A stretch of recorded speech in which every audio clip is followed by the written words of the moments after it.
Have you noticed that no matter how hard you've tried to move on, something deep inside you refuses to believe the story is over? You told yourself the separation was the ending. You tried to convince your heart to accept the silence. You even prayed for God to remove the feelings if they weren't from Him. But somehow, they never completely disappeared. What if that wasn't because you were refusing to let go? What if it was because heaven never called this the end in the first place? There is a question that has been quietly following you through every lonely night, every unanswered prayer, and every moment you wondered if you misunderstood God's voice. If this separation was really necessary, how will you know when God has already started bringing you back together? Not when it happens, not after everyone else can see it, but while it is already unfolding behind the scenes. Because that is where many believers miss what God is doing. They expect the reunion to begin with a phone call, a message, an unexpected meeting, a proposal. But God's reunions rarely begin where people are looking. They begin where no human eye can see. And if you don't recognize those hidden beginnings, you may mistake God's preparation for another season of delay. Before we go any further, I want you to do something. If this message found you today, comment the word restoring. Not because you're trying to force an outcome, but because you're choosing to believe that God is still writing your story, even when you cannot yet read the next chapter. Now, let me ask you something. Have you ever noticed how God often separates people before He strengthens them? Not to punish them, not to destroy their hope, but to prepare both hearts for something they could never sustain in their earlier condition. Sometimes we think the distance means God has closed the door, yet Scripture often reveals something completely different. In Isaiah 43:19, God says, "See, I am doing a new thing. Now it springs up. Do you not perceive it?" Notice that question, do you not perceive it? God wasn't asking whether He was working. He was asking whether His people could recognize His work while it was still invisible. That question matters today because many people assume nothing is happening simply because nothing visible has changed. But heaven measures progress differently. A heart becoming humble, a wound beginning to heal, pride quietly breaking, bitterness slowly disappearing. Those moments may never appear on social media. No one celebrates them, no one applauds them. Yet those hidden transformations are often the first evidence that God is preparing what comes next. The separation you experienced may have looked like loss, but God sometimes uses distance the way a gardener uses pruning. It feels painful, it looks severe, yet the purpose isn't destruction, it's greater fruit. Jesus said in John 15:2, "Every branch that does bear fruit He prunes so that it will be even more fruitful." Pruning never feels pleasant, neither does waiting, but both have purpose when they are placed in God's hands. Here's what many people don't realize. The greatest danger during separation isn't loneliness. It's assuming God has become silent. Because once you believe heaven is silent, you stop looking for His fingerprints. You stop expecting surprises. You begin interpreting every closed door as a permanent answer. And slowly, disappointment becomes louder than faith. But what if the silence itself has been protecting something? Think about Joseph. Before promotion came the prison. Before restoration came years of misunderstanding.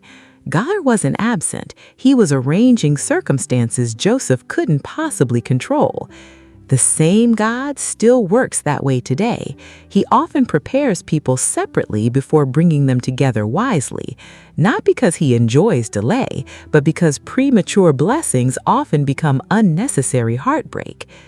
That changes how we see waiting. Waiting is no longer empty. Waiting becomes active preparation. It becomes holy ground. And perhaps that's why your spirit has remained unsettled, not because you're supposed to be obsessed over another person, but because God has been teaching you to seek Him first while He quietly aligns what you cannot. Before we continue, I want to share something for those of you who have been asking, what should I be doing while I'm waiting on God's timing? I created a 30-day prayer and preparation workbook to help you pray, reflect on Scripture, and prepare your heart for the marriage God is preparing for you. If you'd like to continue this journey beyond today's message, you'll find the link in the description below. Now, let's continue. There is another hidden sign that a reunion may already be closer than you think, and it has nothing to do with whether you've heard from that person recently. It has everything to do with what God has been changing inside you. Because before heaven changes your circumstances, it almost always changes your character. That is where the next part of this message becomes deeply personal. You may discover that what you've been calling delay, God has been calling preparation, and once you see the difference, you'll never view this season the same way again. The hardest part of waiting isn't the waiting itself, it's wondering whether your hope is still connected to God's promise or only to your own desire. That question can quietly wear down even the strongest believer, because every passing week can make you wonder if you've misunderstood everything. But here's something I've learned from Scripture. God often gives clarity one layer at a time, not because He wants to confuse you, but because He wants you to stay close enough to hear His next instruction. There is a reason Abraham never received the full map.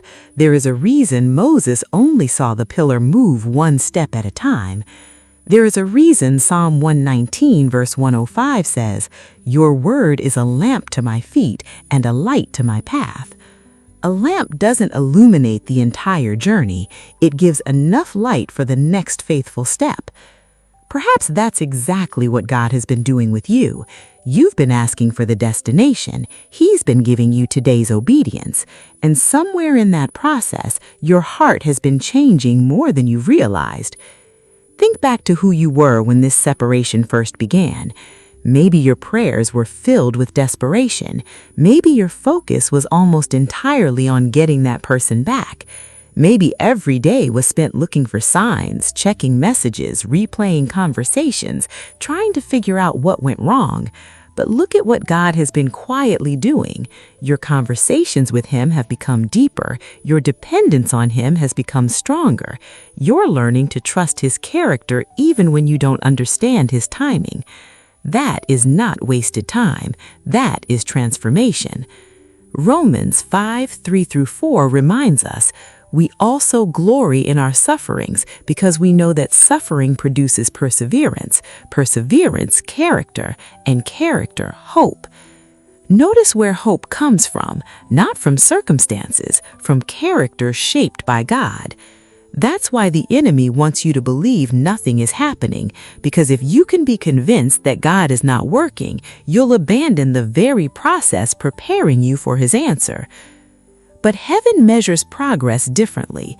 Every prayer you've whispered through tears, every temptation to become bitter that you resisted, every decision to forgive when it hurt, every moment you chose faith over fear, none of it has been ignored. God sees every hidden victory.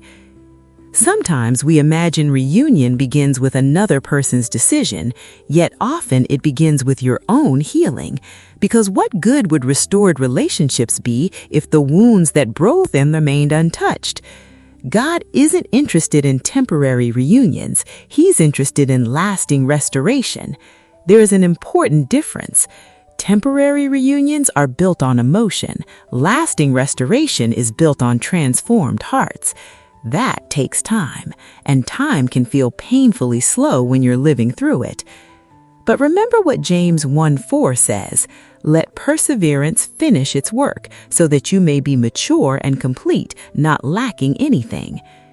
Did you notice those words? Let it finish. Don't interrupt what God is completing simply because the process feels uncomfortable. Many people walk away from God's preparation because they mistake it for abandonment. But preparation often feels quiet, hidden, ordinary, just as seeds grow underground before anyone celebrates the harvest. There is another layer many people overlook. Sometimes God is working just as deeply in the other person's life. You may not know what prayers they're praying, what convictions they're experiencing, what lessons they're learning, or what doors God has closed to redirect them. Only God sees both stories at once. You only see yours. That's why trusting Him requires humility. Isaiah 55:8-9 reminds us, "For my thoughts are not your thoughts, neither are my ways your ways, declares the Lord." His perspective stretches far beyond today's emotions, far beyond today's silence, far beyond today's uncertainty. Imagine trying to complete a puzzle while holding one piece. You would probably think nothing makes sense. God holds every piece. He knows where each one belongs. He knows when each one fits together, and He knows exactly why certain pieces cannot be placed too early. That doesn't mean every relationship will be restored,